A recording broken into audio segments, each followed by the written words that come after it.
Hi, I'm Tamara Kandaker.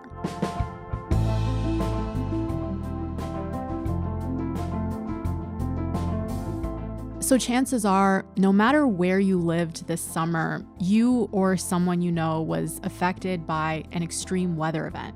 There were devastating wildfires in BC, the Northwest Territories, Hawaii. Paradise on fire as flames fueled by winds from Hurricane Dora ripped through West Maui. The historic town of Lahaina, built in the 1800s, devastated as flames engulfed its popular Front Street. Record-breaking heat. Containment efforts are made harder by record-breaking temperatures, which are making life miserable and dangerous across Europe. We didn't expect it to be as hot. No. We expected heat, but not this hot.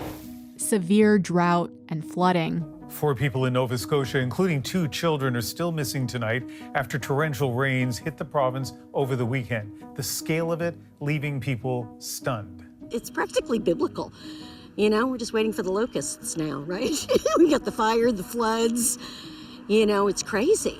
That's the backdrop to this past weekend's global climate protests, organized by the Global Fight to End Fossil Fuels and Greta Thunberg's Fridays for Future. In New Delhi and India, as elsewhere, Greta Thunberg, the Swedish teenager who inspired all this, was fated. I don't think we can hope to have jobs or have a nice future when our existence on this earth is not guaranteed. From India to Indonesia, the scale and reach of this protest surely unprecedented. Since Friday, tens of thousands of people took part across Europe, Southeast Asia, Africa, and North America. But the protests were nowhere near as big as the last major international climate action in 2019, when Greta Thunberg brought out millions of people into the streets. Arno Kopetsky is a longtime environmental journalist who attended this year's global climate action protests in Vancouver. After this summer, he decided he wouldn't just write about the environment and the dangers of it. He wanted to be part of trying to save it. Today, I want to talk to him about what led to that decision and the challenges facing the climate movement.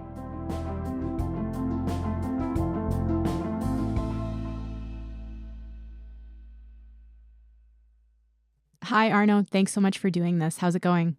Hi, Tamara. Thank you. I am good. Thanks. Okay, so let's start with the protests this weekend. They were happening all over the world. This was supposed to be the first big climate action since 2019, before the pandemic, when millions of people came out, and there were really high hopes for this. So how has it gone so far? Have a lot of people turned out to these protests?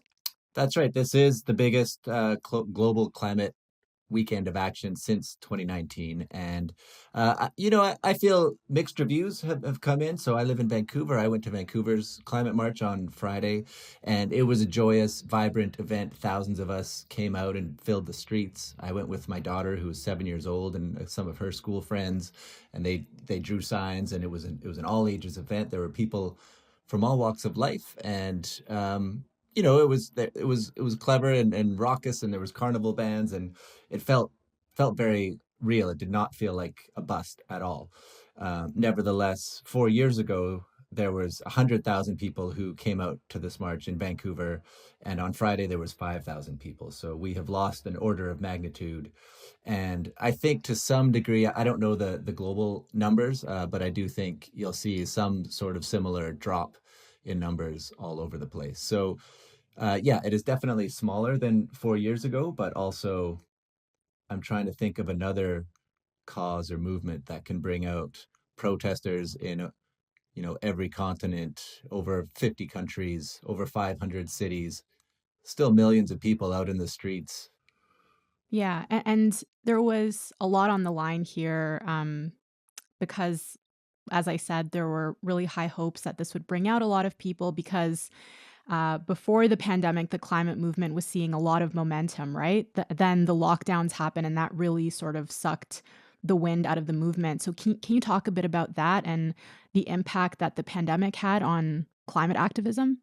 Yes, that's right. Momentum really is the key word here. Numerous organizers I've spoken to have emphasized that activism and movement building is all about momentum. And in retrospect, looking back, 2019 was a high watermark.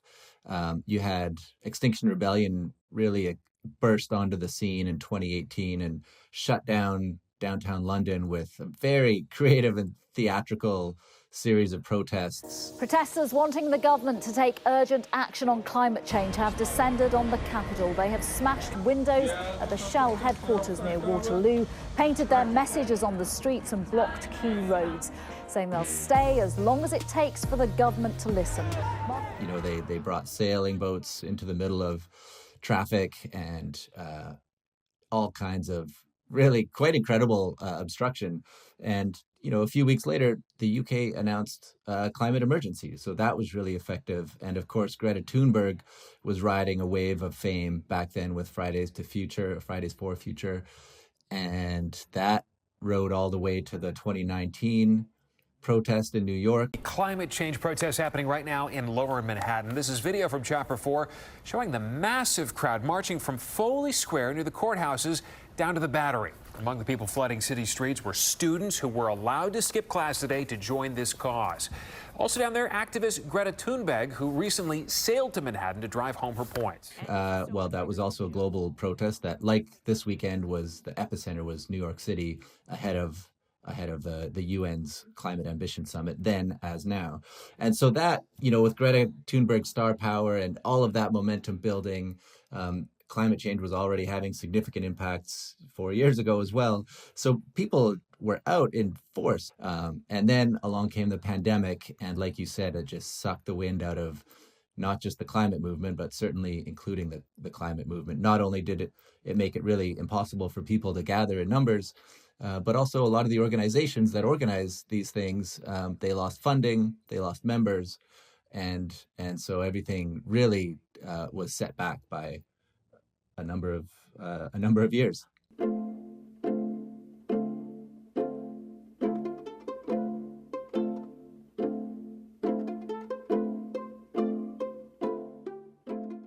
And so this, I understand, was kind of a big moment for you personally too, right? Like, you've been an independent journalist for a long time and you've stayed away from activism, but you decided to march in this one. And what compelled you to do that?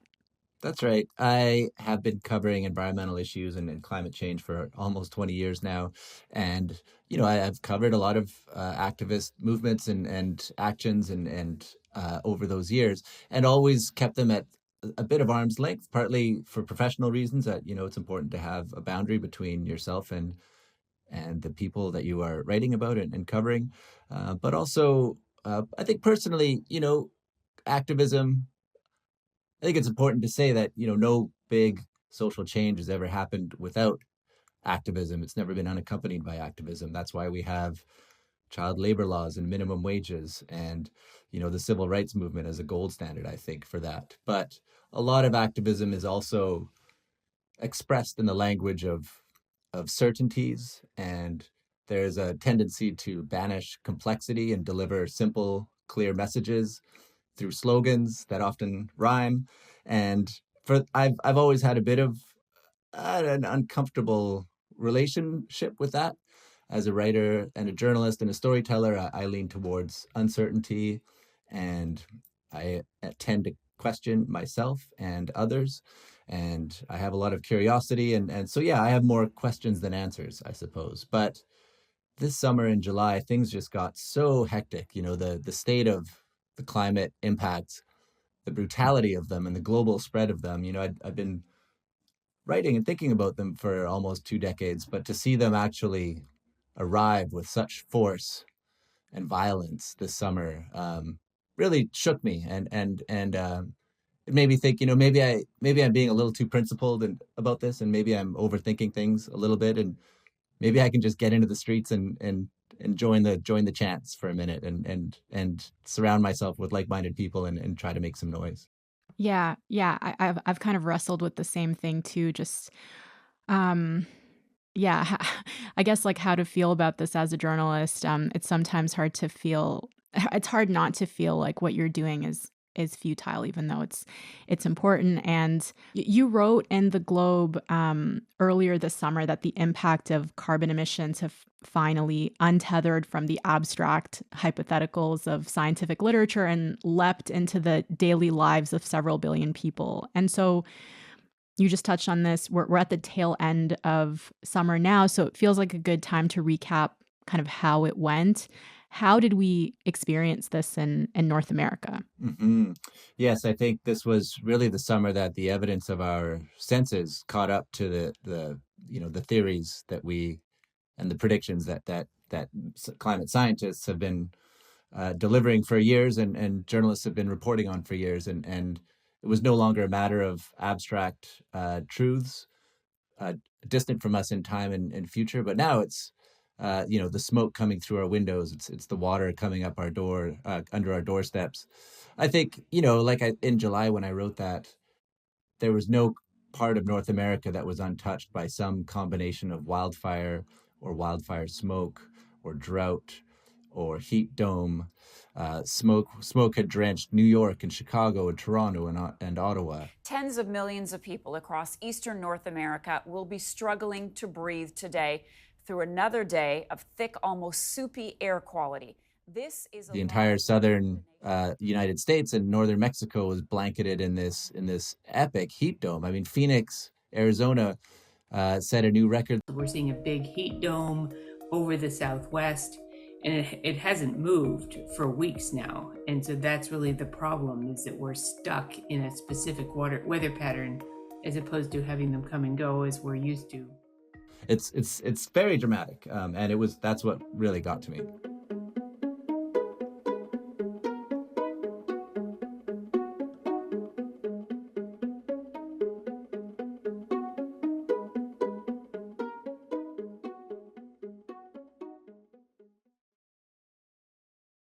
Scientists say that extreme weather events are only going to get more and more frequent if we keep emitting greenhouse gases. So while all of this is happening, how are we doing in the fight against climate change? The UN recently released its first global review of progress that's been made since the 2015 Paris Climate Agreement. So maybe put that into context for us. What kind of progress are we making right now? Sure. Well, I think here too, there's two ways to see it, or maybe two truths are happening simultaneously.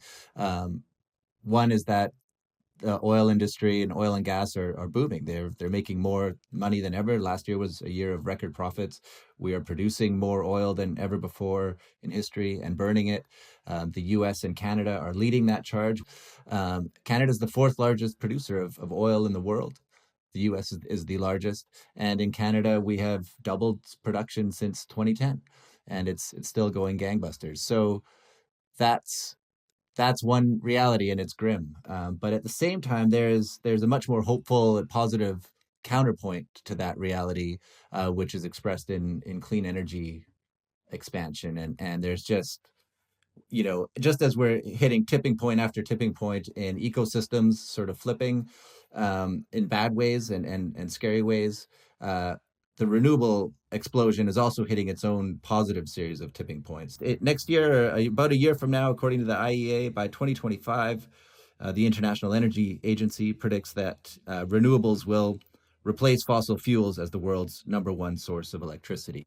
Okay, so that's the backdrop to this weekend's climate protests. And I want to go back to why you decided to join. I'm wondering, based on the conversations you've had with people around you, do you think other people are also feeling the same sense of urgency since this summer?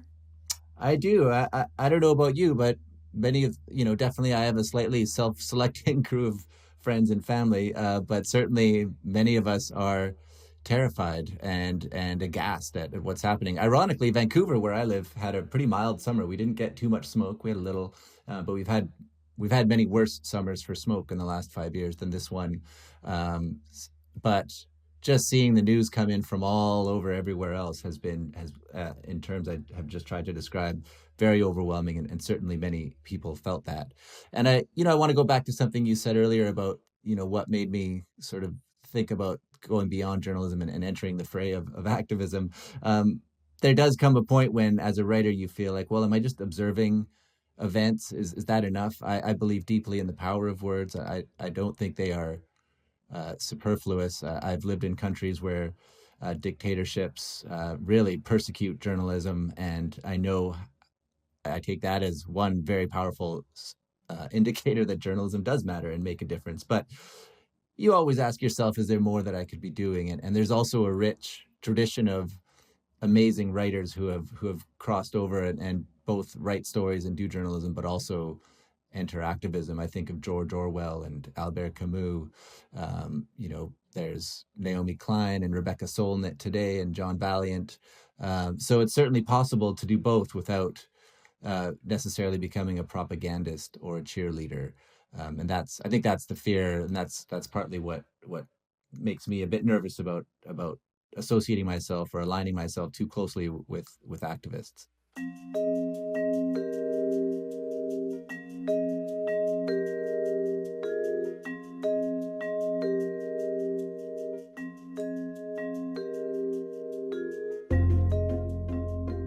I'm wondering, we haven't seen like a giant climate march in a while, but we have seen smaller and more disruptive protest tactics for at least the last year. For example, at the US Open this year, there were protesters who glued their feet to the floor of the stadium. We've seen activists throwing food at famous artworks. Just a couple days ago, 3,000 people were arrested in the Netherlands for blocking a major highway in protest against government subsidies for oil and gas. And these are just a few examples. And last summer, I interviewed climate activists in Germany about the thinking behind some of these more disruptive tactics. And they told me that they were kind of escalating things because they felt like these big marches hadn't had enough of an impact. And I'm wondering how you're thinking about that. Like these more escalating, quote unquote, disruptive tactics versus big, more traditional protests like the ones that happened this weekend. Yeah, it's a question I think about a lot. I don't have a certain answer about it. I think a lot of people feel, I agree, I feel that the climate movement has been perhaps a little too polite and diffident. I think if you accept the magnitude of what's coming our way, and we've just gotten a sneak peek this past summer, and I think it's important to remember that is just the beginning, that, it's going to continue to get worse until we reverse course here in terms of burning fossil fuels. So if, history will tell if we've been too careful or not careful enough in terms of the audacity of our activism. I think, the risk is when you do something like throw oil at a painting or block traffic for days on end, the risk is that you alienate the very public that you're trying to win their support. But I can't help thinking of a cartoon that I saw recently where there was this a massive flood had washed out a street and was washing cars away, and somebody was looking down from above and saying, oh, how dare that water block traffic like that? I think that captured the spirit of what these activists who do resort to more drastic civil disobedience, that's their point. And I have a lot of sympathy for their spirit. Whether strategically it is effective or not, that's, I think their numbers are too small at this point. I think if you look at, so I live in British Columbia. For us, the big movement here over the recent years have been the protests at Fairy Creek to protect old growth. And those have been very effective. But they're also very directly related to the subject at hand. If you block a logging road and you block loggers from cutting down trees, there's no questioning the link of what you're doing. Whereas I think if you block a bridge to disrupt business as usual, it's harder for people who are being interrupted from picking their children up at school or making a doctor's appointment or whatever. They're not necessarily making the link between the disruption that they're experiencing and climate change and the burning of fossil fuels. So there are a lot of tactical, strategic questions here.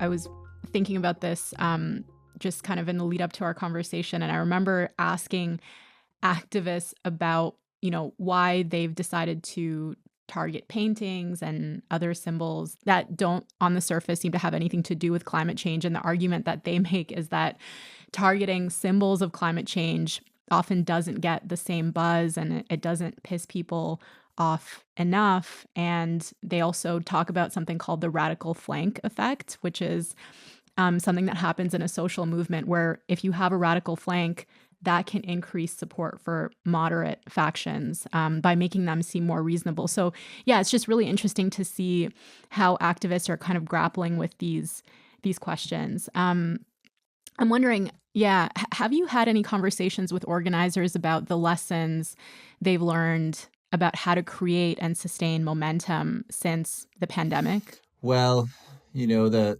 one lesson is just that it takes money. I mean, it takes boots on the ground.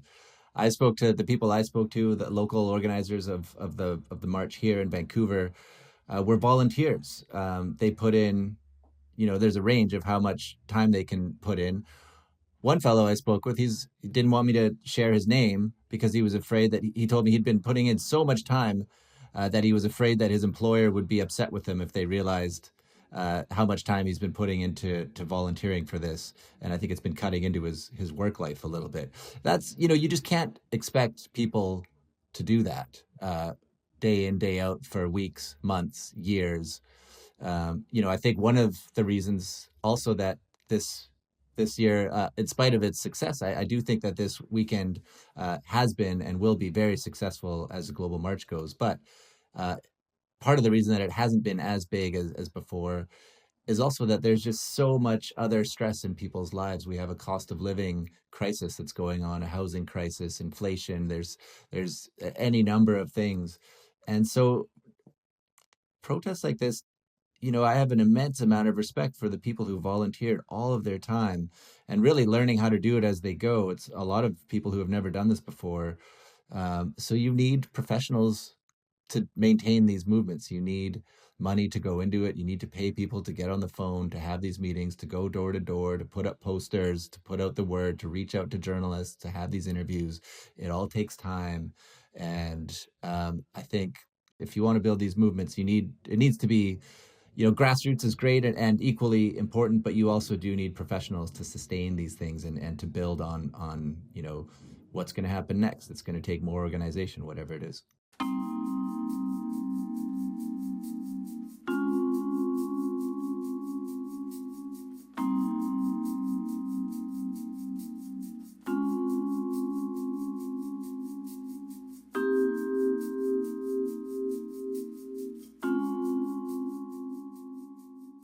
So to wrap up, Arno, I think a lot of people struggle with how they're meant to respond to what's happening. And for a lot of people, it's hard not to feel a sense of like despair and hopelessness about the climate crisis.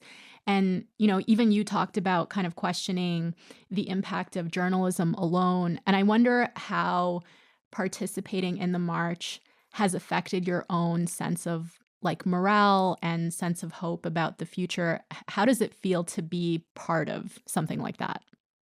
It feels good.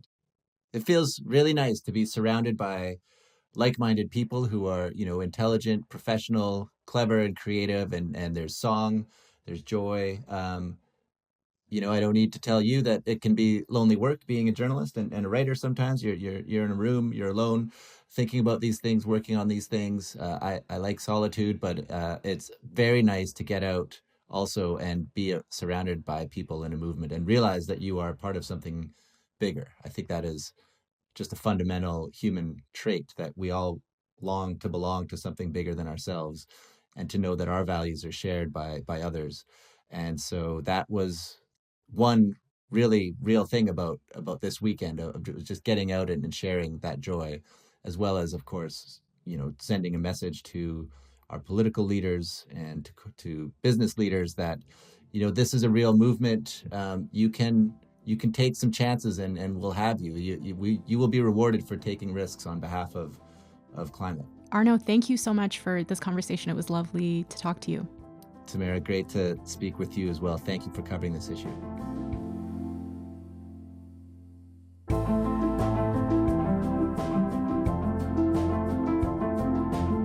All right, that's all for today. I'm Tamara Kendacker. Thank you for listening, and Front Burner will be back tomorrow.